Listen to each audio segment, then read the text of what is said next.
Shabbat Shalom. Baruch Hashem. ¿Será que me puedes pasar la Torah que la por allí? Voy a robar. Bueno, hoy un Shabbat especial. Amén. Un Shabbat lleno de bendiciones. Amén. De provisión celestial. Amén.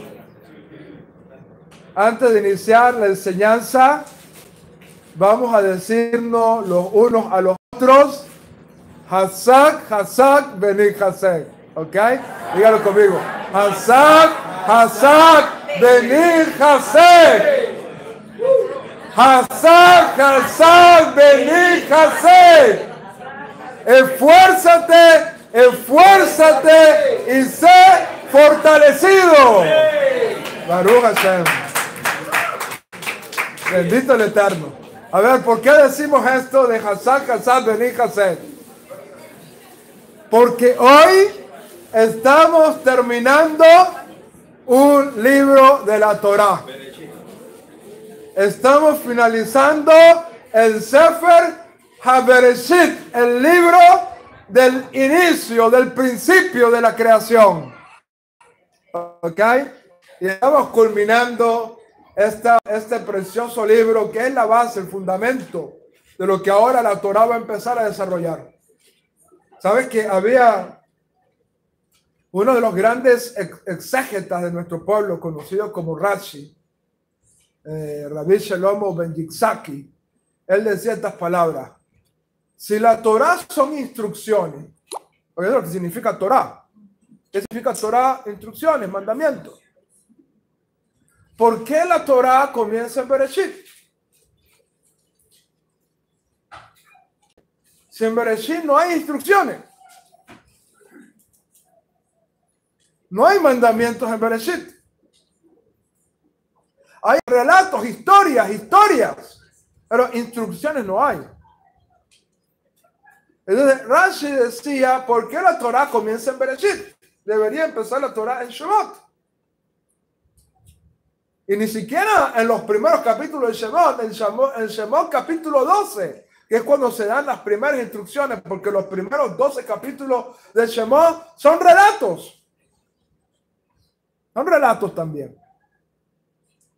Entonces, dice Rashi, por amor a Israel, Hashem inició la Torah en Bereshit para demostrar cómo inició este pueblo y cómo Hashem lo escogió de entre todas las naciones por amor a sus padres, y cómo Hashem le entregó la tierra para que nadie diga que Israel es un usurpador. Por eso la Torah comienza en Bereshit. Así que Baruch Hashem por esto, y estamos gozosos porque hoy estamos terminando este libro de la Torah que trajo muchas lecciones, muchas bendiciones a nuestra vida, mucha fortaleza. Así que con el permiso del cielo, bajo la autoridad de nuestro Ribi Akadosh, Yeshua, su majestad, con el permiso de nuestro rabino, dan la paz y la bendición sea sobre él, y con el permiso de toda esta santa congregación. Baruch Hashem, que es un honor estar en este sagrado día de Shabbat aquí en la comunidad Bnei Abraham de New York. Estamos disfrutando, estamos gozando un tiempo maravilloso aquí en New York. Así que con el permiso de todos ustedes y con los hermanos que se están conectando con nosotros también, estamos transmitiendo acá, ¿verdad? Con el permiso de todos ellos, vamos a hablar de esta parashá tan extraordinaria, una parashá, vamos a decirlo de alguna manera, inusual. Quizás ese sería el término. ¿Ok? Una parashá inusual. Voy a explicar por qué inusual tiene esta parashá. Bueno, normalmente, en el Sefer Torah, en los Humash como este, no se nota. ¿Ok? En los Humash así no se nota. Yo estoy aquí asustando a la gente. tumbando todo esto cada rato. Pero ahí lo asusto yo. Bueno, en los demás, en los Sefer Torah, en los rollos de la Torah, si buscáramos el Sefer, la Parashá Vayehi, que es la que nos toca estudiar hoy, nos vamos a encontrar que hay algo inusual acá. Normalmente, cuando termina una Parashá, se deja un espacio, una línea o una cantidad de espacios para ciertas cantidades de letras que no se ponen, sino que se deja un espacio en blanco. Y entonces la siguiente porción inicia separada de la porción que finalizó. ¿Ok? Si tú buscas cada una de las porciones de la Torah en un Sefer de Torah, en un rollo de la Torah, tú vas a darte cuenta de que hay un espacio que divide la parashá anterior de la siguiente parashá. ¿Ok? Pero en cuanto a la parashá Vayehi, no hay ese espacio. Termina la parashá anterior y continúa sin dejar ningún tipo de espacio esta parashá. Es la única parashá de toda la Torah que ocurre eso. Y obviamente los poskim, los comentaristas, los sabios de la Torah, al darse cuenta de esto, han tratado de buscar respuestas. ¿Por qué esta parashá tiene esto? ¿Por qué esta porción de la Torah tiene esto inusual? Y bueno, entre la respuesta que tenemos de los comentaristas, de los poskim, es que, fíjate, cuando tú lees la parashá Vayehi, mira cómo comienza. Vayehi Jacob be'eretz Mitzrayim. Y vivió Jacob en la tierra de Egipto. Y cuando tú sigues leyendo el texto de la parashá, en este momento, al final de la vida de nuestro padre Jacob, Jacob quería hacer algo. Déjame acomodar un poquito esto. No se me vaya a caer. Jacob quería hacer algo. De hecho, más adelante vemos que él lo intenta hacer. ¿Sabes qué es lo que intenta hacer Jacob? Quiso congregar a todos sus hijos y quiso declararles estos días del fin. Imagínate. De hecho, así dice la Torah: vengan y reúnanse y les voy a declarar los días del fin. Eso es lo que quería hacer Jacob. Pero cuando Jacob, en visión profética, vio los días del fin, se entristeció. Y al entristecerse, ¿sabe qué ocurrió? Se le fue la presencia divina. Entonces, lo que Jacob quería revelarle a sus hijos, no pudo hacerlo. Por causa de la tristeza que le invadió su alma al ver los días del fin. De hecho, nuestro santo maestro, hablando de estos días del fin, dijo: ¿hallará fe en la tierra? Cuando el Hijo del Hombre venga, ¿hallará fe en la tierra? No es fácil estos días del fin.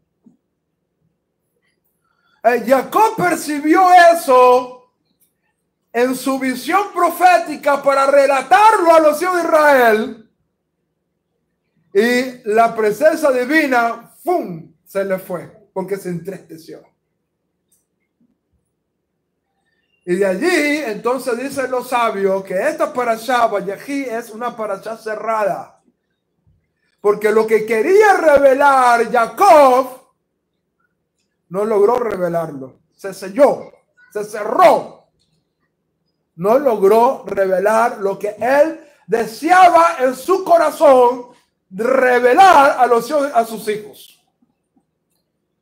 Y para mostrar entonces que esto está cerrado, los días del fin están cerrados en esta parashá, entonces La Torá no hizo una división, no hizo un espacio entre la parashá pasada y esta parashá para decir lo que quería mostrar en esta parashá se cerró. Sin embargo, nos logró dar algunos destellos de las cosas que van a ocurrir. Y aunque se le fue la presencia divina por causa de eso, esos destellos logró revelar ciertas cosas extraordinarias que están en esta parasha. Imagínate todo lo que contiene esta parasha, que es una de las más ricas espiritualmente hablando. Es una de las más extraordinarias espiritualmente hablando. Y fue porque se le fue la presencia divina a Jacob. Imagínate si no se le hubiese ido todo lo que hubiese revelado allí Jacob en esta parasha. De hecho, cuando tú estudias a profundidad esta parasha, tú te das cuenta el plan de redención que Hashem estableció para Israel y para el mundo entero. Para Israel y el mundo entero, ese plan de redención está contenido en esta parasha. Y para que podamos tener una pequeña idea de eso, mira los tópicos. Mira lo que encontramos en esta porción de la Torá, para que tú puedas entender un poquito de la grandeza espiritual que contiene esta parasha. Número 1. ¿Cómo se llama la parasha? ¿Sabes cómo se llama la parasha? Dígalo conmigo. Vayehi.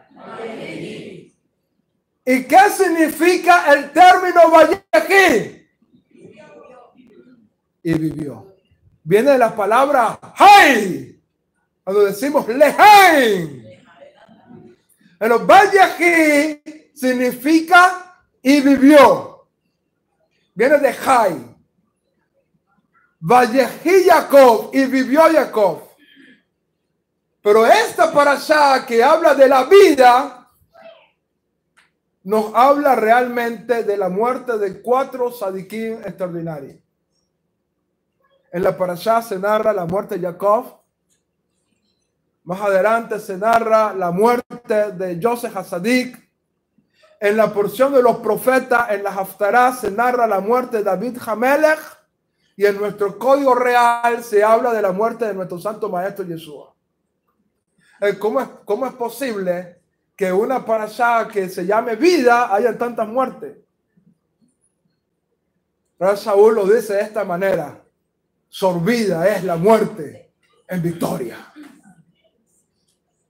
Sorbida es la muerte en victoria, dice el rabino Saúl de Tarso. Por lo tanto, cuando morimos en Hashem, no morimos. Nos introducimos a una etapa extraordinaria que nos llevará finalmente a lo que llamamos el Olam Habá, la vida eterna. ¿Ok? Esa parashá comienza así. Pero ¿qué tópico encontramos? Bueno, en uno de estos tópicos que encontramos en esta parashá, Jacob le dice a Joseph: tráeme a tus 2 hijos que tuviste aquí en Egipto. ¿Y sabes qué hace Jacob? Cumple la voluntad de su padre, le trae a sus 2 hijos. Pero cuando le trae a los 2 hijos, Israel, porque ahí dice la Torah Israel, acuérdate que nuestro padre Jacob tenía 2 nombres: Jacob e Israel. Cuando la Torah le nombra a Jacob, cuando la Torah le dice Jacob, está hablando del hombre natural, del hombre que lucha por sus propias fuerzas, del hombre, toda Rabá, Baruch Hashem, Hashem te bendiga de gran manera, del hombre que lucha en sus propias fuerzas. Ese es Jacob. Cuando la Torah dice Israel está hablando del hombre espiritual, del hombre que es guiado por Hashem, del hombre de la revelación profética. Ese es Israel. Y cuando José le trae a sus dos hijos, porque el padre se lo pidió, me dijo, tráeme a tus dos hijos. Cuando José le trae a los dos hijos, ¿sabes qué dice Israel? Israel, no Jacob, Israel. Dice, ¿quiénes son estos? ¿Quiénes son estos? Uno diría, bueno, ¿qué está pasando aquí? ¿No me está diciendo que los traiga? Y cuando los traigo me pregunta, ¿quiénes son estos? Cualquiera pudiera pensar, mira, Alzheimer.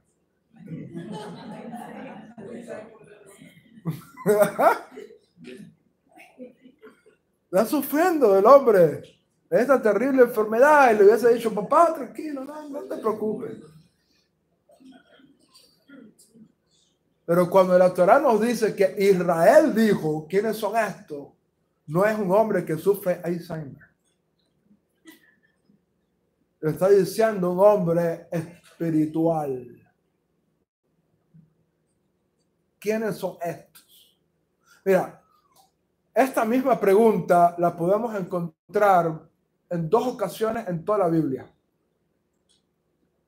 O sea, tres con esta. ¿Ok? Tres con esta. Número uno, aquí en esta parasha. Jacob le dice, ¿quiénes son estos? Pero ¿sabes cuándo es la segunda vez que encontramos esta misma pregunta? ¿Quiénes son estos? ¿Okay? ¿Sabes cuándo es la segunda vez que encontramos esa pregunta? En el profeta Isaías. ¿Y sabes cómo hace la pregunta el profeta Isaías? Isaías dice, ¿quiénes son estos que vuelan como paloma a su unidad? Son tus hijos que regresan. Imagínate. Y aquí Jacob está diciendo proféticamente, ¿quiénes son estos? En profecía. Y esa misma expresión, recuérdate que en el judaísmo hay un método de interpretación de la Torá que es a través de alegoría de expresiones. Cuando una expresión se repite en otro lugar es porque allí hay algo, están conectados todos los textos. Esa pregunta, ¿quiénes son estos? La hace el mismo profeta Isaías. Y dice, ¿quiénes son estos que vuelan como palomas? Y Isaías da la respuesta, son tus hijos que regresan del cautiverio. Cuando Jacob, o Israel, mejor dicho, hace esta pregunta profética, está viendo el retorno de los hijos de Israel, está viendo estos días del retorno de los hijos de Israel. Ahora, esta pregunta, ¿quiénes son estos?, aparece una vez más. ¿Y sabes dónde aparece esta pregunta, quiénes son estos? En Maror Elohim, en el libro de Apocalipsis. ¿Y sabes qué dice en Maror Elohim? Dice, ¿quiénes son estos? Estos son los que han lavado sus almas en la sangre del Cordero. Esto lo... Cuando Joseph le trajo a Israel, a sus dos hijos, Efraín y Manasés, Jacob vio el retorno de los hijos de Israel y vio los redimidos en Masías. Imagínate lo profético. Y decimos que se le fue la ruja a Israel. Si no se le hubiese ido, imagínate. Se le fue el espíritu profético y mira lo que está revelando. Nuestro padre Jacob aquí está viendo proféticamente a los hijos de Israel regresando a su tierra y está viendo a los redimidos en Masías. Esa es la visión profética que tiene. Bueno, entonces, ¿cuándo le traen a estos dos muchachos finalmente, después de hacer esa pregunta? ¿Sabe qué ocurre? Joseph viene y le pone a sus dos hijos delante de su padre. Y otra vez Israel hace algo inusual. va a bendecir a los niños y agarra la mano derecha y la pone sobre el niño que está en la mano izquierda, que es el menor. Y agarra la mano izquierda y la pone sobre el hijo mayor que está del lado derecho. Invierte los brazos. Otra vez Joseph dijo Alzheimer. Primero la pregunta, ¿quiénes son estos? ¿Eh? Ahí mi papá no está bien. Mira, primero, ¿quiénes son estos?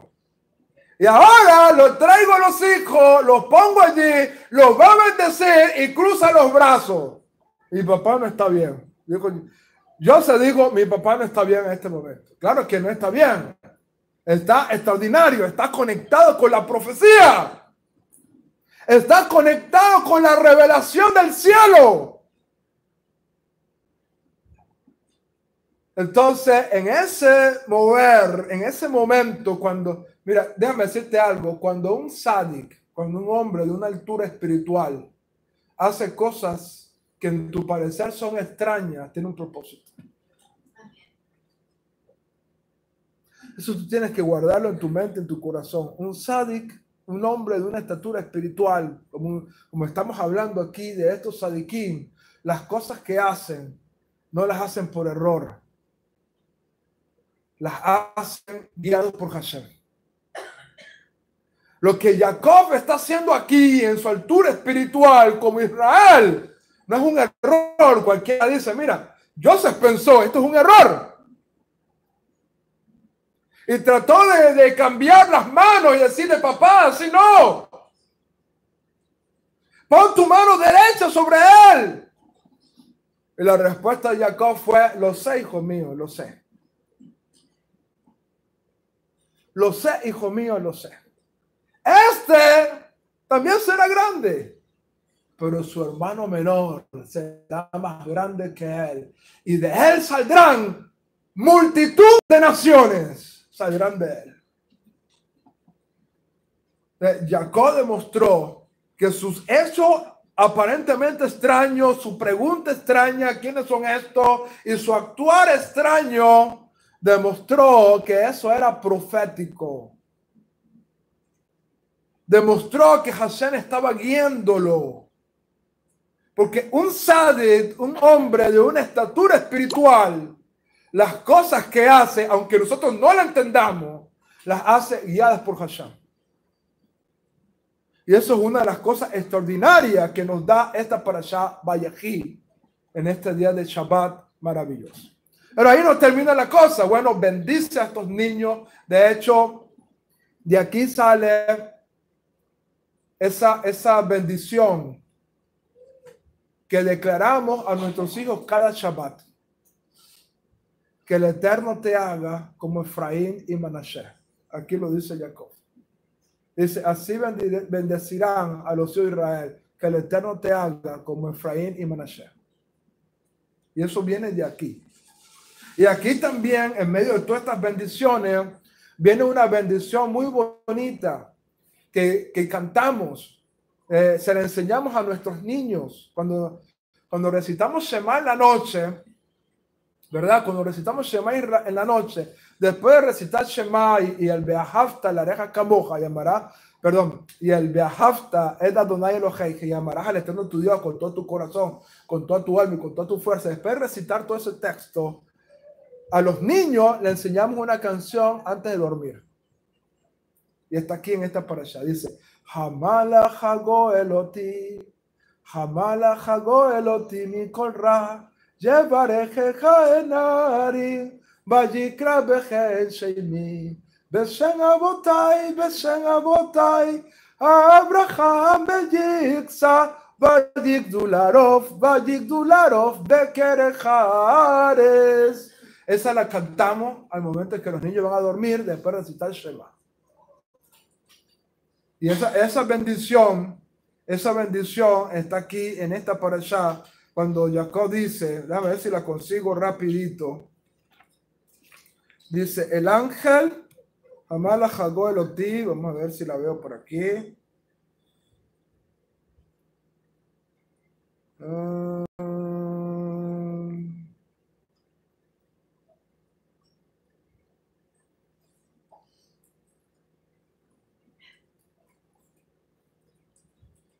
A ver, estaba por ahí por los primeros.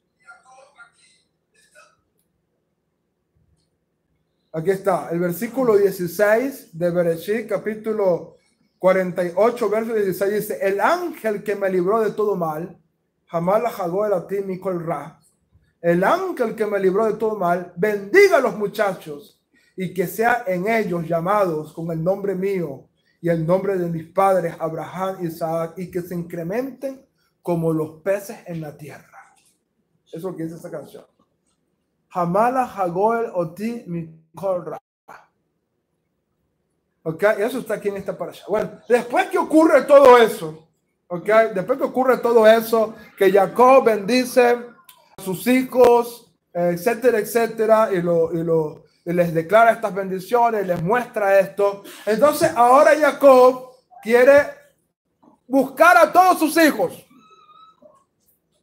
A todos sus hijos, y quiere darle una bendición especial. Porque acuérdate, Jacob sabe que él va a morir.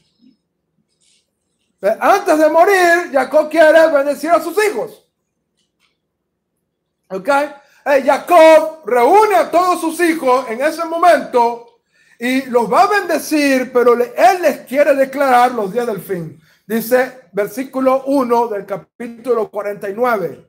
Versículo 49, 1 dice: Jacob llamó a sus hijos y le dijo: reúnanse y os anunciaré lo que sucederá en los días venideros. Él tenía ese propósito. Entonces reúne a todos sus hijos y comienza a bendecir a cada uno de sus hijos. Comienza a bendecir a cada hijo, a cada hijo, a cada hijo, a cada hijo. Los bendice a cada uno. Pero en esas bendiciones encontramos profecía extraordinaria. Y entre las bendiciones que se declaran a los hijos de Jacob, entre todas las bendiciones pudiéramos destacar la bendición que se le dio a dos hijos en especial. Y estos dos hijos van a ser, yo lo diría de esta manera, los dos motores de la redención. Estos dos hijos. ¿Y quiénes son estos dos hijos? Bueno, por un lado, Judá. Judá. Del cual en esa bendición Jacob declara a Judá como la tribu de la realeza. Como la tribu real de Israel. Dice, un cachorro de león es Judá.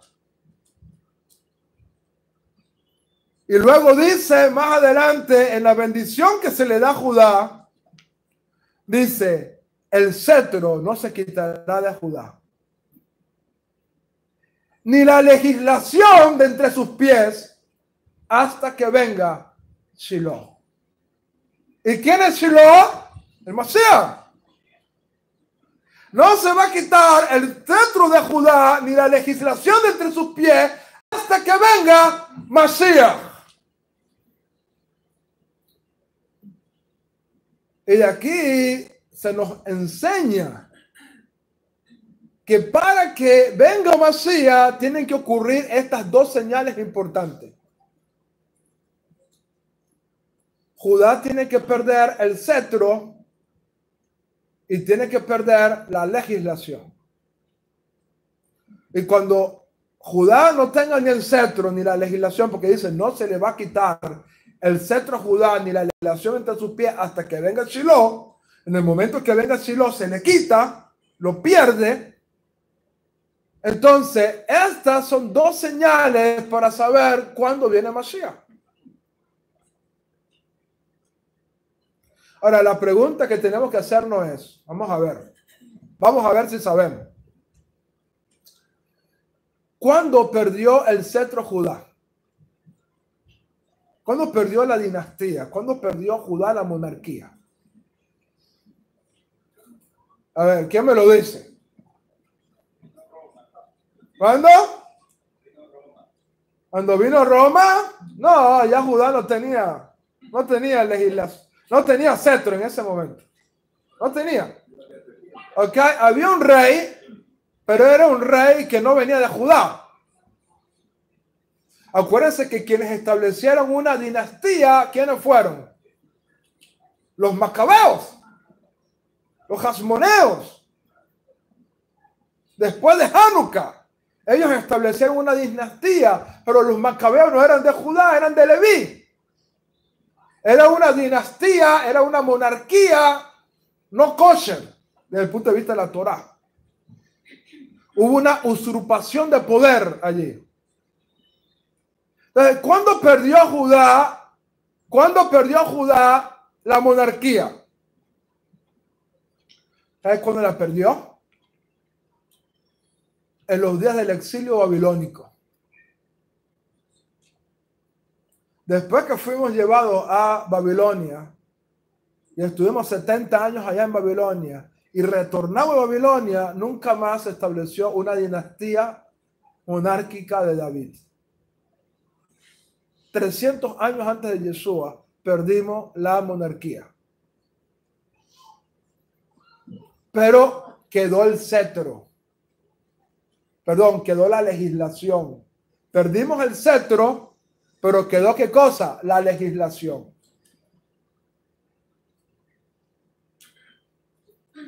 ¿Cuándo perdimos la legislación? A ver, ¿qué significa legislar? ¿Ok? ¿Qué significa legislar? ¿Ok? ¿Ok? Mira, vamos a decirlo de esta manera. Normalmente los países tienen 3 poderes. Normalmente, y supuestamente hay separación de poderes. En Venezuela no lo hay, pero debería haber separación de poderes. ¿Ok? ¿Cuáles son esos 3 poderes? Tenemos el poder ejecutivo, el poder legislativo y el poder judicial. Esos son los 3 poderes. ¿Okay? El poder ejecutivo es el poder de, vamos a decir, el de Trump. Es del presidente. Aquí. Él es el poder ejecutivo, el que ejecuta. El poder judicial está en manos del Tribunal Supremo, en manos de los tribunales, quienes juzgan. Pero el poder legislativo, estamos hablando de legislación, no se le quitará el cetro ni la legislación a Judá hasta que venga Shiloh. El poder legislativo está en manos del Senado, del Congreso, de la Asamblea Nacional, sea como se llame en el país. Y son ellos los que establecen las leyes. Es el poder legislativo el que establece estas son las leyes que se cumplen, que se deben cumplir en un país. Entonces, ¿cuál es el legislador que tiene Judá? El cetro ya lo perdió, que es el poder ejecutivo, la monarquía, el reinado. Pero mantuvo el poder legislativo, que era el declarar, el emitir las leyes por parte de un Sanedrín, por parte de una corte de justicia establecida por 70 ancianos. Bueno, ese poder legislativo lo perdimos en los días de Roma. En los días de Roma.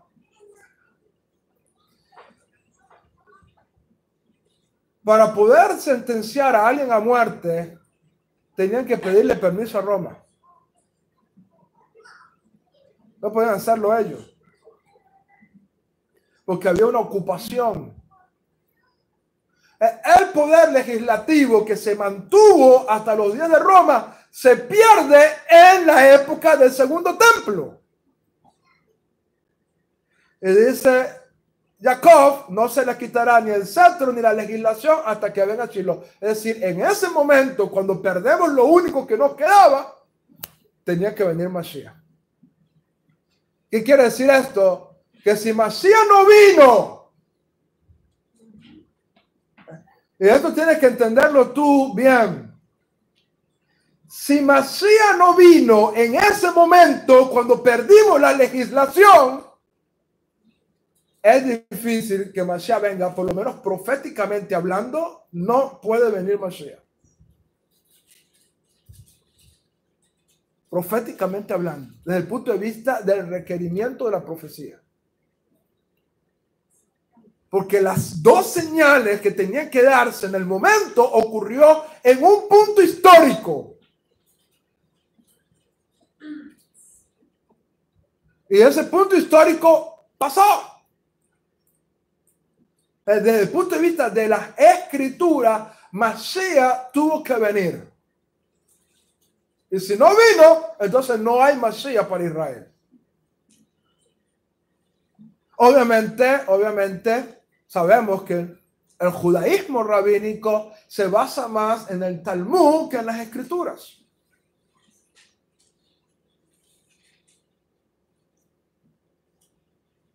Y obviamente se basa más en lo que los sabios dicen que lo que dicen las escrituras. Tiene mayor fuerza muchas veces en el judaísmo lo que los sabios dicen que lo que dice la propia Torah.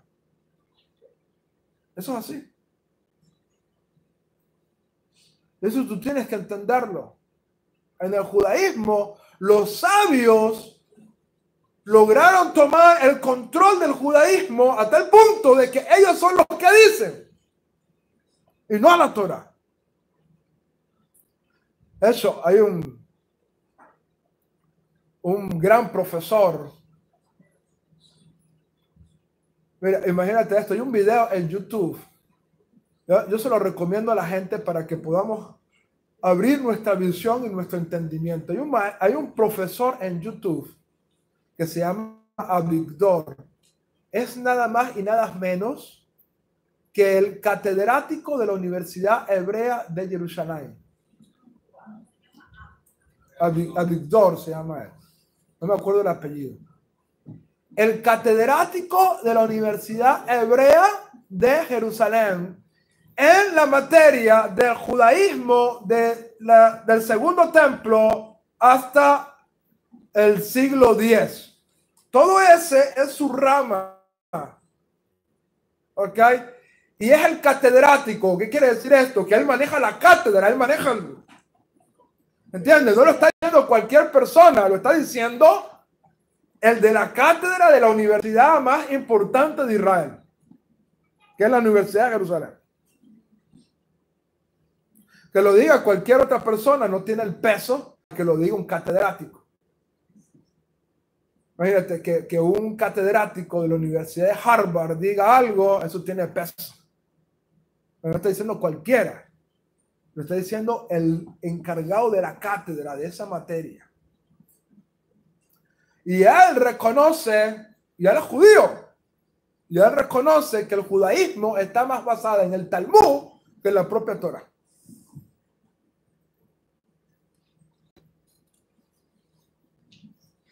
Eso, él dice, si Moisés viene ahorita no entendiera nada, dice él.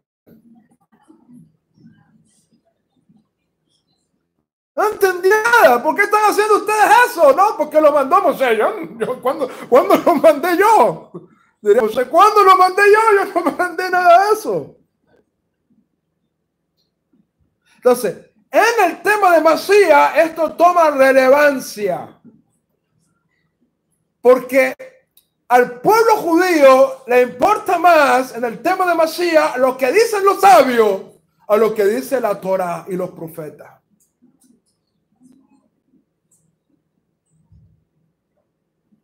Por eso es que para ellos Mashiach puede venir en cualquier lugar, en cualquier momento. Ah, Mashiach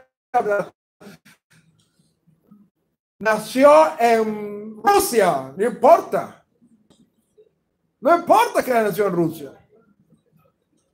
Vivió en New York, como el caso de Menachem Shirson, el gran rebe de los Lubavitch, de los cuales tienen letrero y dicen Melech HaMashiach, el rey Mesías. ¿Dónde nació Shirson? No nació en Jerusalén. No nació en Betlehem, como lo dice el profeta. Y tú, oh Belén Efrata, la más pequeña de las ciudades de Judá, de ti vendrá el que... Él no nació allí en Belén. nació en Rusia y emigró acá. Vivió aquí en Queens, no sé, en Brooklyn, Queens. En Brooklyn vivió. Y ellos lo proclaman Mashiach, no importa que haya nacido en Rusia, no importa que haya... Pero el profeta dice en Belén. Y los que fueron a Israel, ¿dónde queda Belén? No está en Israel, Belén. Está en Palestina. Usted hoy en día no puede ir a Belén, porque Belén está en territorio palestino.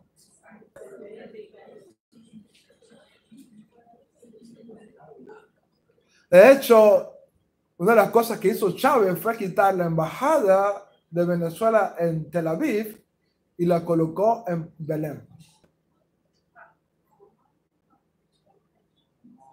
Esa fue una de las cosas que hizo Chávez. ¿Por qué? Porque él está dando apoyo a los palestinos, no a Israel. Ya tú entiendes por qué Venezuela está como está.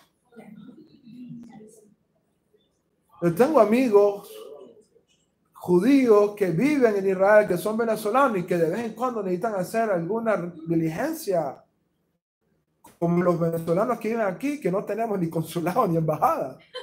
Voy a hacer una diligencia yo ahorita y no, llegué al consulado cerrado. Ahí no hay consulado.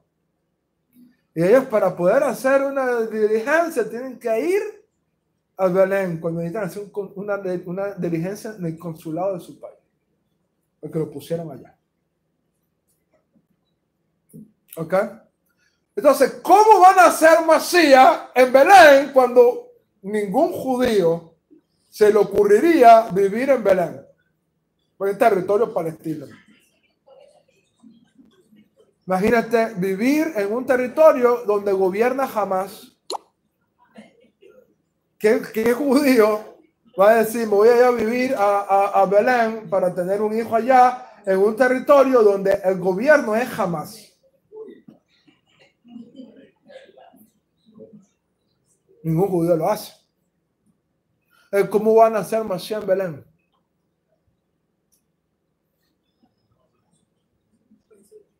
¿Cómo van a hacer Mashiach en Belén? Entonces el judaísmo, ¿qué hizo? No importa. En cualquier lugar pueden hacer Mashiach. Pero eso lo dicen los sabios. Pero ¿qué dice la Escritura? ¿Está conmigo o no está conmigo? Por eso es que nosotros podemos levantar con firmeza y decir, el único que cumple los requisitos de las Escrituras, el único que cumple los requisitos de las Escrituras hebreas, ¿quién es? Yeshua, que nació en Belén. Porque en esa época no había Estado palestino, no había nada, no había jamás, no había nada. Belén formaba parte del reino de Judá. Y allí en Belén nació Yeshua, en una sukkah, en una festividad judía. En el tiempo donde perdimos la legislación y el cetro, no teníamos ni cetro ni legislación, en ese momento, cuando se perdió el último bastón que tenía, que era la legislación, en ese momento vino Yeshua. Tú no puedes dudar nunca, ni por el papel que te ofrezcan, ni porque te digan, mira, vas a poder ir a la sinagoga que tú quieras en Brooklyn, te van a recibir en cualquier sinagoga. O con este papel te puedes ir a vivir a Israel si tú quieres. Nunca cambies a Yeshua por un papel. Porque es el único. Es el único que cumplió las profecías bíblicas. Y por lo tanto es el único que puede ser declarado Adón y Mashiach. Eso está aquí en Vallejí. ¿Y cuál fue el otro hijo donde Jacob derramó una bendición importante? en Joseph. ¿Por qué en Joseph?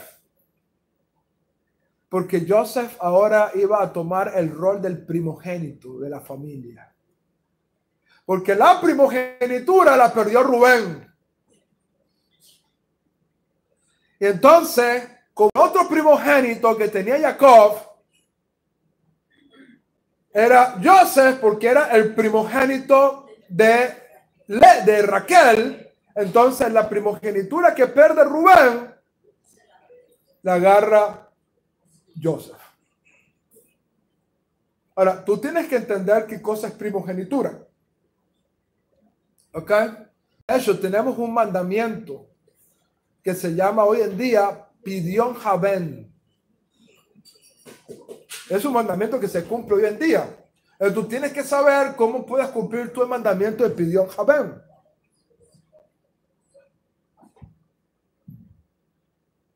Porque muchas veces hay duda. Bueno, ¿y será que soy primogénito? ¿Será que no soy primogénito? Entonces, tú tienes que saber bien lo que establece la Torá y la halajá con respecto a el primogénito. Primogénito es todo hijo que abra matriz.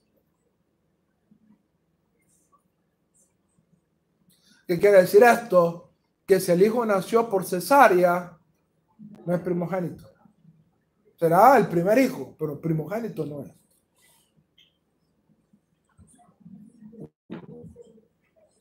Tiene que nacer y abrir matriz para que sea primogénito. No, pero es que yo soy el primer hijo de mi mamá y de mis papás. Ok, está bien, pero naciste por cesárea, tú no eres primogénito. Tiene que abrir matriz. ¿Ok? Si tú tuviste tu hijo y nació por cesárea, no tienes que hacerle Pidyon Haben, de rescate a los primogénitos, que no es primogénito. Es el primer hijo tuyo, sí, pero no es primogénito.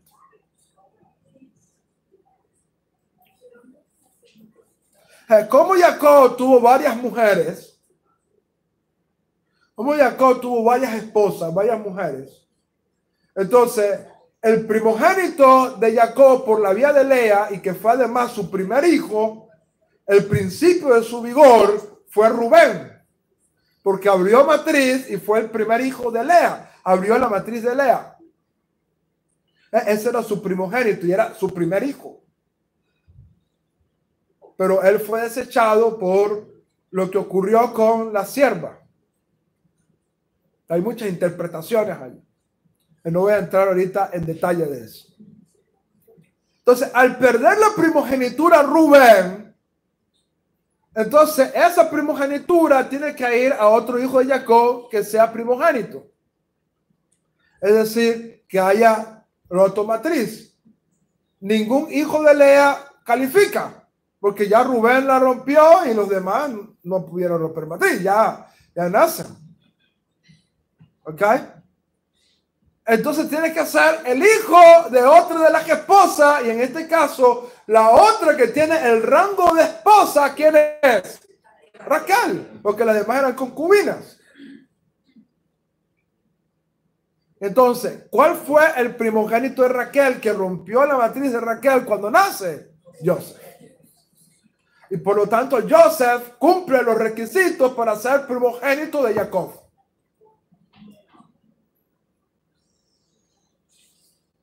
Porque abrió matriz. Y por lo tanto, las bendiciones que iban a venir por la vía de Rubén no vinieron por la vía de Rubén, y se vinieron por la vía de Joseph.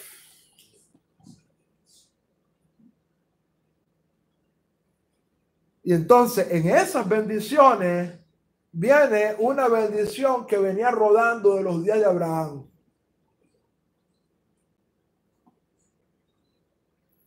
¿Sabes cuál era la bendición que venía rodando de los días de Abraham? Venía rodando. ¿Sabes cuál era esa bendición? Esa bendición dice así. Dios se la dijo a Abraham de esa manera: en ti serán benditas Algunas. ¿No? Algunas, ¿no era? Entonces serán benditas ¿qué? Todas. Todas las familias de la tierra serán benditas en ti. Todas. No algunas. Todas. Esa bendición que se le dio a Abraham pasó a Isaac. De Isaac pasó a Jacob. Pero Hashem le mostró a Jacob cómo se iba a cumplir esa bendición de que todas las familias de la tierra serían benditas por el semen de Abraham.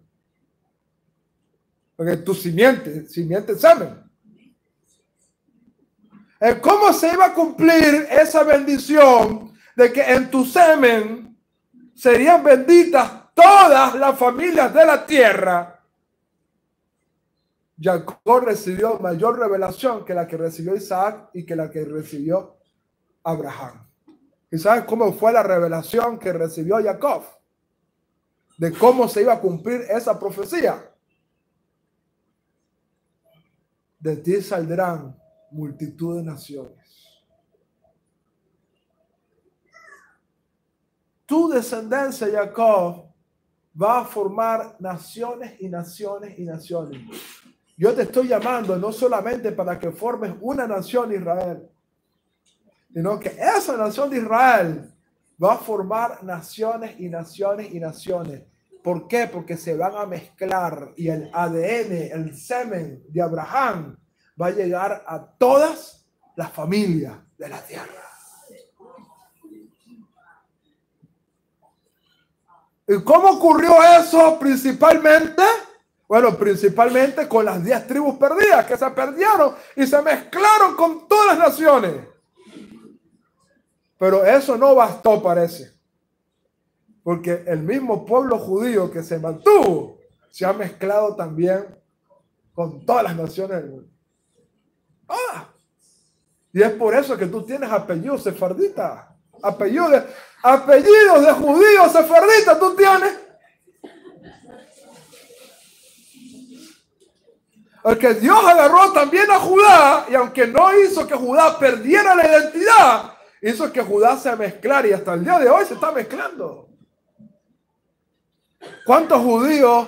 Ayer estábamos hablando con una hermana que visita de vez en cuando aquí a la comunidad, y estamos hablando con ella. Ella tiene una hermana que está casada con un judío ruso. Se están mezclando. ¿Cuántos judíos aquí en New York no están casados con dominicana, con de todo? Mira como el semen de Abraham, la simiente de Abraham, sigue cumpliéndose la promesa para que todas las familias de la tierra, todas, sean benditas en tu simiente, en tu semen, en tu ADN, en tus genes.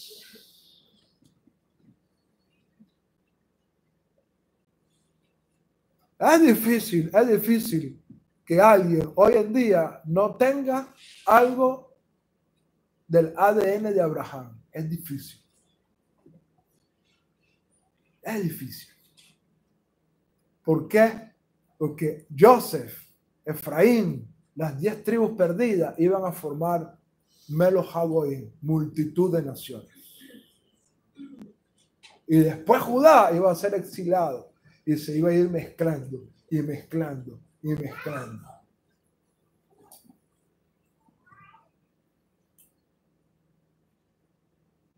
Y mientras las naciones pensaban que estaban destruyendo Israel,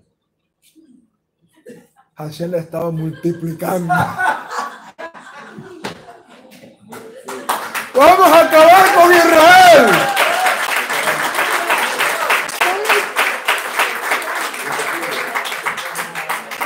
Vamos a acabar con Israel. Israel se multiplicaba y se multiplicaba. Como ocurrió en Egipto. Los egipcios, vamos a acabar con los israelitas. Y se multiplicaban y se multiplicaban.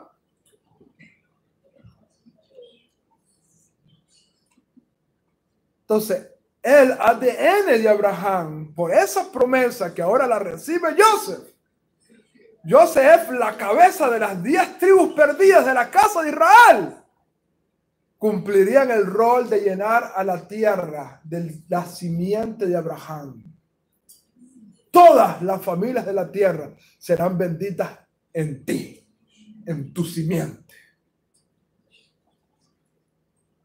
Y se le fue el espíritu profético, dice a Jacob en esta parasha. Imagínate, si se le fue el espíritu profético y está todo esto aquí, imagínate si no se le hubiese ido. ¿Qué no nos hubiese declarado Jacob en esta parasha? Y esto es extraordinario, maravilloso, lo que contenemos en esta parasha. Quiero finalizar con algo. Quiero finalizar ya no con algo muy profético, porque ya hemos hablado de mucha profecía y de muchas cosas extraordinarias. Pero quiero finalizar con algo que pueda servir, que pueda ser útil para nuestras vidas hoy. Además de todo esto que nos está alcanzando y que estoy seguro que todos los que estamos aquí, todos los que estamos aquí corre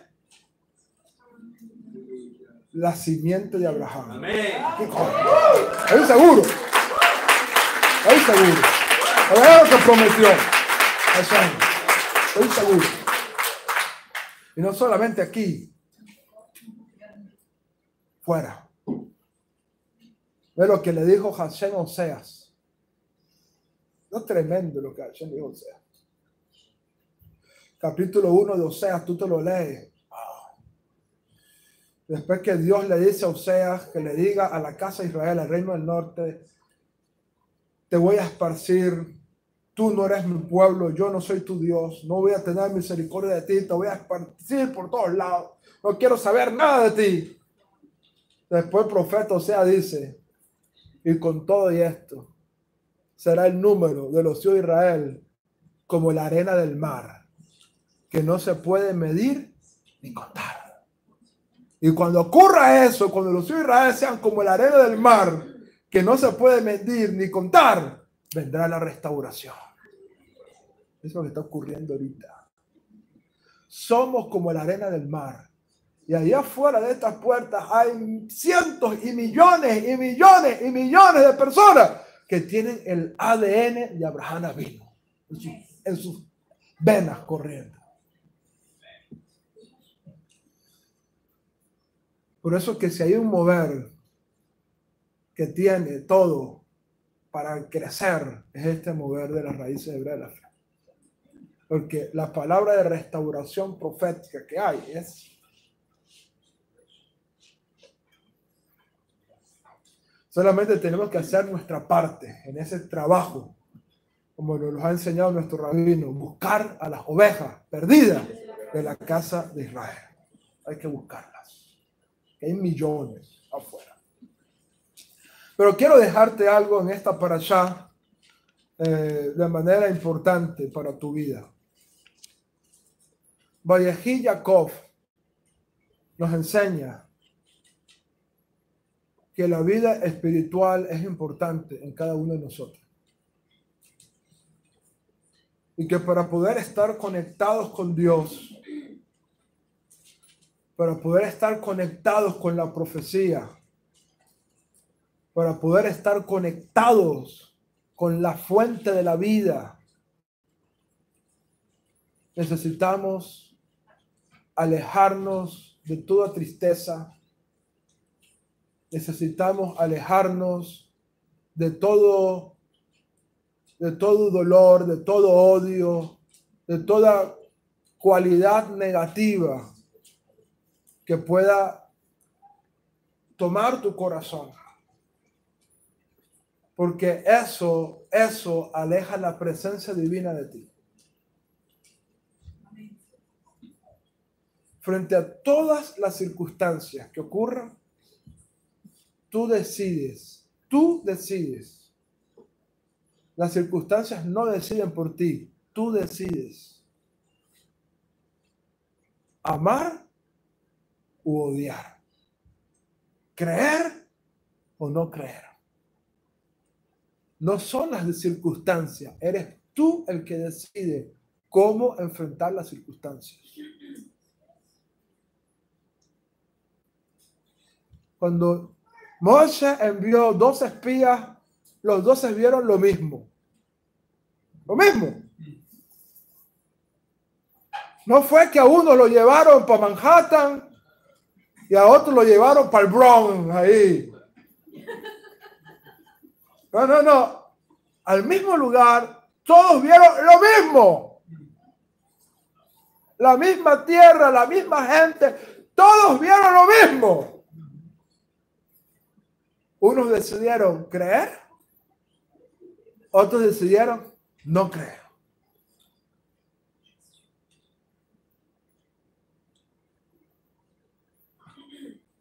Tú decides. En las circunstancias que se te presentan en tu vida, tú decides qué hacer con tu corazón. Tú decides qué hacer con tu alma. Pero lo que tú decidas hacer va a afectar tu vida espiritual, bien sea positivamente o bien sea negativamente.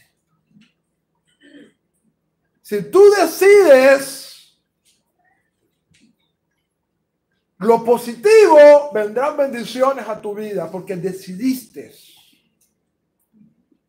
Cuando tenías la capacidad de odiar, pero tú decides amar, vienen bendiciones. Cuando tienes la capacidad de ser un verdugo contra alguien y decirle que le corten la cabeza, o tomas la decisión de perdonar, tú traes bendición a tu alma. Tú eres el que decide qué actitud tomar en las circunstancias que se te presentan. Es tu decisión. La Parashá nos enseña que mientras atesoremos en nuestra alma amor, bondad,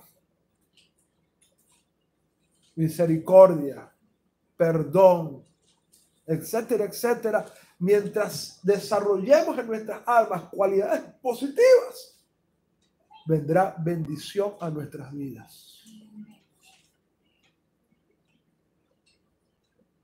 Pero si frente a esas mismas circunstancias decidimos odiar, decidimos guardar rencor, decidimos entristecernos, decidimos, etcétera, etcétera, entonces tú eres el que está tomando la decisión para que la presencia de Dios venga sobre ti o para que la presencia de Dios se retire de ti. Por eso dice la Escritura, sobre toda cosa guardada, guarda tu corazón. Tú eres el que tienes que guardar. Tú eres el que decide cómo enfrentar las circunstancias que se te presentan. Si decides creer, si decides amar, si decides desarrollar buenas circunstancias, no importa lo difícil. Alguien dijo, yo no hubiese sabido qué es la luz si primero no hubiese visto la oscuridad. Yo no sabría qué es el amor si primero no hubiese visto qué es el odio. Las circunstancias pueden ser difíciles, pero tú puedes decidir cuál va a ser tu actitud frente a las circunstancias que se presentan delante de tu vida. Vallejí Jacob. Jacob lo entendió al final. Durante 20 años no lo entendió y vivió desconectado de la presencia divina, vivió triste, vivió desconsolado, sin que nadie, no quiero saber de nadie, déjenme tranquilo, déjenme, no quiero saber, mi hijo Joseph murió, y estuvo 20 años así.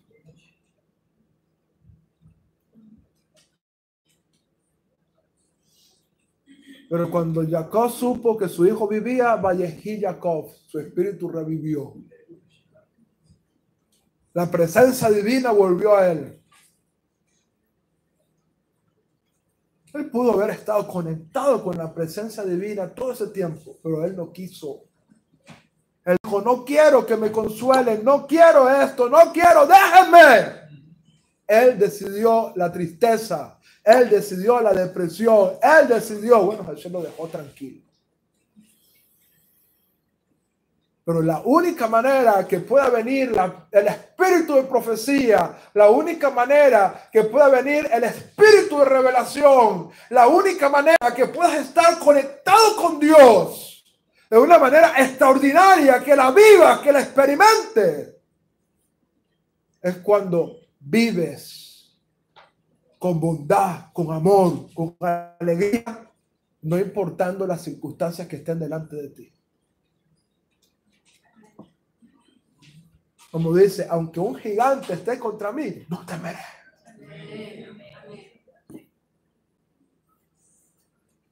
Tú decides cómo guardar tu corazón, qué hacer con tu alma, qué hacer con tu corazón en las circunstancias que se te presentan. Es tu decisión. Permita, Hashem, que cada uno de nosotros decidamos para la vida, para la fortaleza espiritual, para el crecimiento, para la elevación, para la revelación divina. Eso es Vallejí. Que vivamos, pero que vivamos en plenitud. Porque no hay mejor vida que la vida que está conectada con Dios, con tu Creador. Esa es la vida. Mantengamos esa fuerza, esa vitalidad, esa vida en cada uno de nosotros. Shabbat Shalom.